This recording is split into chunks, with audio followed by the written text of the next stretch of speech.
လူများစုကကျောင်းကပွဲတွေကိုကြောက်ကြပေမဲ့ကျမကတော့ရင်ခွဲရုံတွေကိုပိုးတပိုးကြတယ်ပုံမှန်ဆယ်ကျော်သက်ကကပွဲတွေနဲ့အချစ်ရေးကိုစစ်ပူနေကြချိန်မှာကျမကတော့အလောင်းတွေနဲ့လျှို့ဝှက်ပူးပေါင်းကြံစည်မှုတွေကိုပဲစိတ်ဝင်စားတယ်ဒီညဟာဇလန်းကောင်းဒီစကင်တဲ့နေရာဖြစ်တဲ့ရင်ခွဲရုံကနေပဲစတင်ခဲ့ပါတယ်ကျမနဲ့တင်းလက်ပြက်ကညဘက်မှာရင်ခွဲရုံတွေကိုခိုးဝင်ပြီးတော့ကိုဖွင့်ခဲ့ကြတယ်။စပွဲပေါ်မှာတော့ခန္ဓာကိုယ်ကိုခွဲစိတ်ထားတဲ့လူသေးအလောင်းကလောင်းရှိပြီးခြေထောက်တစ်ဖက်ပြောက်နေတယ်။အဲ့ဒီတက်တဝါကအမတ်တရာလက်ဆောင်လိုမျိုးခန္ဓာကိုယ်အပိတ်ဆိုင်တွေကိုယူသွားခဲ့တာပါ။ကျမအနီးကကြည့်နေတော့ရဲအရာရှိတဲ့ဆရာဝန်ရောက်လာခဲ့လို့လူသေးအလောင်းထဲတဲ့အကန့်သေးကိုအမြန်ဝင်ပုံပြီးအလောင်းတစ်ခုလိုငြိမ်နေခဲ့ရတယ်။တင်းကစာရွက်စာတမ်းအချို့ကိုယူခဲ့ပြီးကျမတို့နှစ်ယောက်ဘသူမှမမိအောင်ပြန်ထွက်လာခဲ့ကြတယ်။ဇေဗီယာရဲ့လေပင်မှာထူးဆန်းတဲ့အမှတ်အသားတွေကိုတွေ့ခဲ့ရတယ်။သူမရှိတဲ့အချိန်သူ့ရဲ့အမှုပညာခန်းတွေကိုခိုးဝင်ကြည့်လိုက်တော့တတဝါကြီးရဲ့ပန်းကြီးကားများကိုတွေ့လိုက်ရတယ်။အဲ့ဒီနောက်ကျမဆယ်လိုတီးနေတဲ့ပန်းကြီးချက်တစ်ချက်ကိုလည်းထူးဆန်းစွာလှပနေတာကိုတွေ့ခဲ့ရတယ်။ဇေဗီယာဖြော်ရောက်လာပြီးကျမကိုမြင်သွားတဲ့အခါသူဟာတတဝါကြီးချစ်နိုင်တယ်လို့ကျမဆို့ဝါခဲ့တယ်။သူကတော့အဲ့ဒီတတဝါဟာ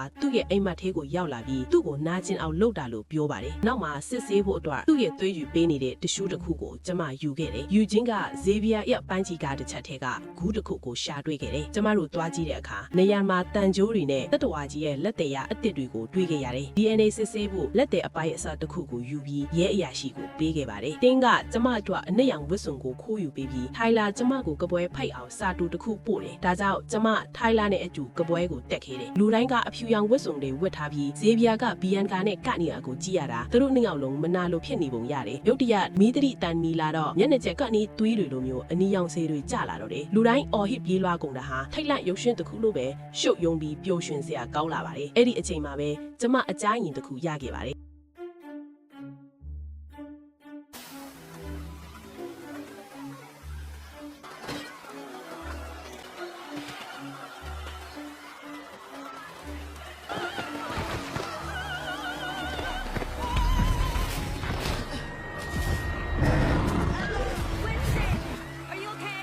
ယူချင်းတယောက်တည်းကူထဲမှာရှိနေတယ်တတဝါကြီးကသူ့စီကိုလာနေတယ်ကျမတောအုပ်ထဲကိုအမြန်ပြေးသွားခဲ့ပါတယ်ဒါပေမဲ့နောက်ကျသွားခဲ့ပြီးတတဝါကြီးကယူချင်းကိုတိုက်ခိုက်လိုက်တော့သူဟာသွေးထွက်တန်ယူနဲ့ဒဏ်ရာရသွားပါတယ်ကျမသူ့ကိုရှာတွေ့ချိန်မှာတော့သူအသက်ရှင်ပါသေးတယ်အကူအညီမရောက်အထိကျမသူ့ဘေးမှာစောင့်နေပေးခဲ့ပါတယ်အဲ့ဒီတတဝါကြီးဟာကျမနဲ့ပိုပြီးနီးကပ်လာပြီးအခုဆိုကျမမှာတဲလွန်စားတွေအများကြီးရှိနေပါပြီဇေဗီယာကတတဝါကြီးမဟုတ်နိုင်တယ်လို့ထိုင်လာကလည်းတခုခုကိုဖုံးကွယ်ထားတဲ့စုံပဲဒီညတာကျမနှုတ်သက်တဲ့အတိုင်းပဲအနီရောင်မိုးစိတ်တွေရုံရင်းဆိုင်ခတ်မှုတွေနဲ့အဆုံးသတ်သွားပါတယ်ဒီဇလန်လေးကိုစိုက်ကြဆိုရင် like and share လုပ်ပြီးပါတော့နောက်ထပ်ဒီဗီဒီယိုလေးကြည့်ချင်တယ်ဆိုတာဒီမှာပြပြနိုင်ပါတယ်ဇလန်ကောင်းလေးကိုဘယ်လိုချင်လို့ဆိုရင်တော့အခုဒီ page ကို follow လုပ်ထားလို့ရပါမယ်နော်